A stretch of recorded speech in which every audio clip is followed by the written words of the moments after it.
వ్యాపారం, నా జీవితం, నా వ్యక్తిగతం, నా కుటుంబం అని అందరూ అనుకుంటే అడిగేవాడెవడు, మాట్లాడేవాడెవడు, ప్రశ్నించేవాడేడు, ప్రజల గొంతై మాట్లాడేవాడెవడు? మీరు ప్రజల గొంతే ఆ రోజు ఉంటే ఈ పరిస్థితి రాదు కదా. అదేం అంతర్మాత్రం ఏం పట్టలేదా? ఆత్మవిమర్శ చేసుకోవాలి. వైఎస్ఆర్సీపీ హయాంలో 2019 నుంచి 2024 వరకు నిజంగా ప్రజల గొంతులుగా మీరుండి నిజంగా పాలన అద్భుతంగా సాగిస్తే 11 సీట్లకు పరిమితం అవుతారు. ఆత్మవిమర్శ ఎప్పుడైనా చేసుకున్నారండి?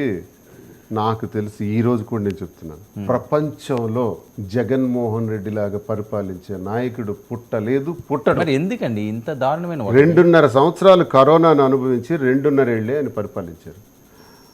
ప్రభుత్వ ఎంఆర్ఓ ఆఫీసులు, ఎంపీడీఓ ఆఫీసులకు అలవాటు పడినటువంటి ప్రజలకు ఇంటికే ప్రభుత్వ పథకాలు పంపించారు. సార్ మీరు అనుకుంటున్నారు జగన్మోహన్ రెడ్డి లేని లోపం ప్రతి ఒక్క లబ్ధిదారుడికి ప్రజలకు అర్థమైపోయింది. నా కొడుకు, నా అన్నదమ్ముడు, నా మనవడు కోల్పోయి నష్టపోతున్నారు. 11 సీట్లు అంటే ఇంక మీరు దేన్ని సమర్థించుకుంటారా? దీనికి చాలా ఉంటాయి sir reasons. Chandrababu Naidu, Pawan Kalyan, BJP 3 పార్టీల కలయిక మాకు కొంత నష్టాన్ని తెచ్చిపెట్టింది.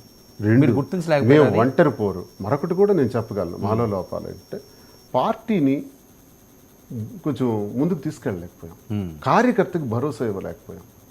మేము చేసిన లోపాలు కార్యకర్త సీఎంఓలో కార్యకర్తకి ఒక ధైర్యాన్ని ఇవ్వలేకపోయాము.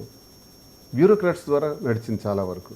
ఈ లోపాలు మాకు చెంపదెబ్బే తగిలింది. ఇది నేను క్లియర్గా, మేము ఎందుకు ఓడిపోయామో మాకు తెలుసు కదా. కార్యకర్తకి గౌరవం దొరకలా, కార్యకర్తకి భరోసా దొరకలా.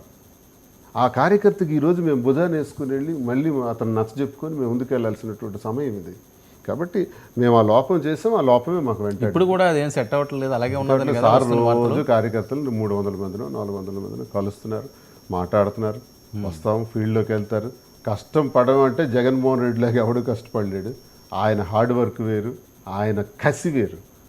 దిగుతారు, రోడ్డు మీదకి వస్తారు, అందరిళ్ళకి వెళ్తారు, అందరినీ కలుస్తారు, అన్నీ జరుగుతాయి.